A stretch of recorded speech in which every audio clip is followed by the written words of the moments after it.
La Alemania nacionalsocialista, o el Tercer Reich, fue un estado europeo totalitario que existió entre 1933 y 1945. Este periodo en la historia alemana marcó una huella imborrable en la historia universal, principalmente debido a su papel en la Segunda Guerra Mundial. Sin embargo, también por sus políticas controversiales.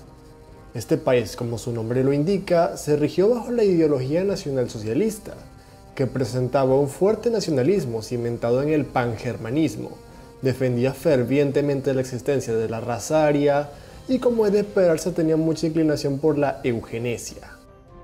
Todas estas cosas llevaron a este país a tener relaciones no muy amistosas con otras razas o grupos étnicos, a lo que ellos percibían como Untermensch, que podría entenderse como subhombre o subhumano.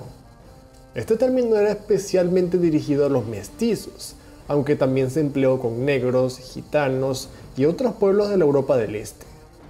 A pesar de ello, hay que admitir que la Segunda Guerra Mundial es uno de los eventos más manipulados de la historia, y esta imagen racista ha sido bastante explotada con el fin de demonizar todavía más a los nazis.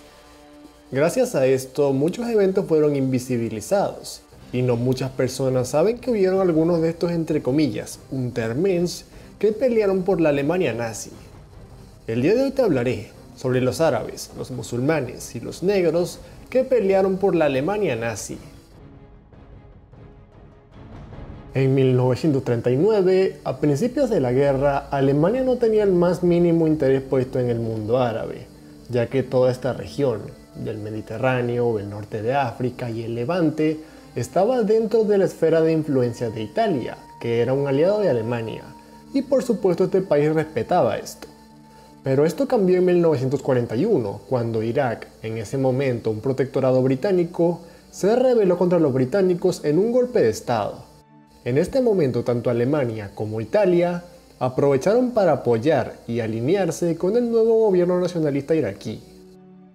En este momento, Amin al-Husseini, un importante líder religioso musulmán, realiza un acercamiento con las potencias del eje y se reúne con Adolf Hitler en Berlín.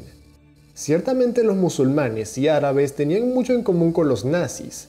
Uno de estos era su profundo sentimiento antibritánico y antifrancés, ya que en ese momento muchos territorios árabes se encontraban bajo dominio colonial de estos dos imperios.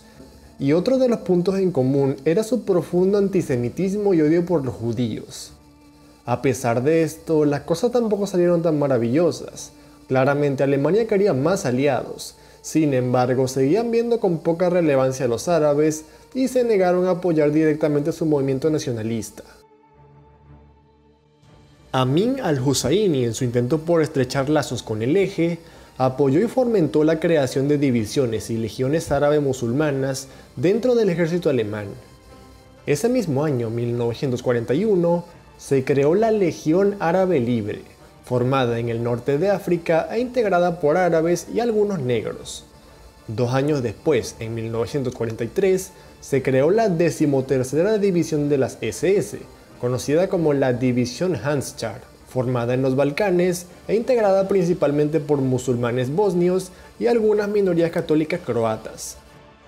Por una parte, la División Handschar participó en operaciones antipartisanas en los Balcanes, en donde los partisanos yugoslavos de Josip Broz Tito estaban dándole una buena pelea a los nazis. También por un corto tiempo fueron destinados al sur de Francia, en donde protagonizaron la primera y única rebelión interna dentro de una división de las SS.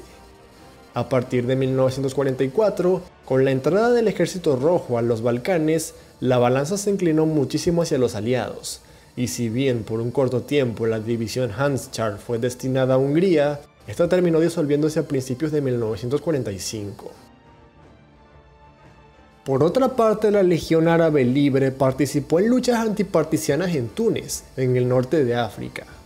Los alemanes no le tenían mucha estima a esta división, y la mayoría de las veces le comandaron tareas básicas como defensa costera.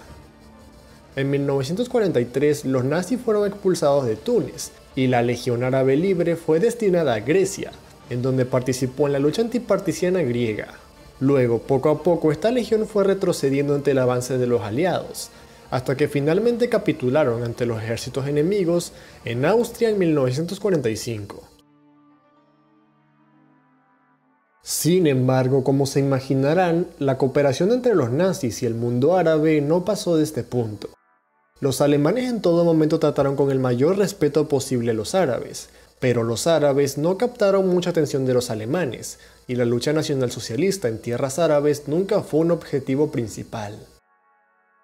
Como dato curioso, en 2015, el primer ministro de Israel, Benjamin Netanyahu, mencionó esta reunión entre Amin al-Husseini y Adolf Hitler y el acercamiento que hubo entre los musulmanes y los nazis para afirmar que los árabes habían inspirado a Hitler para cometer el Holocausto.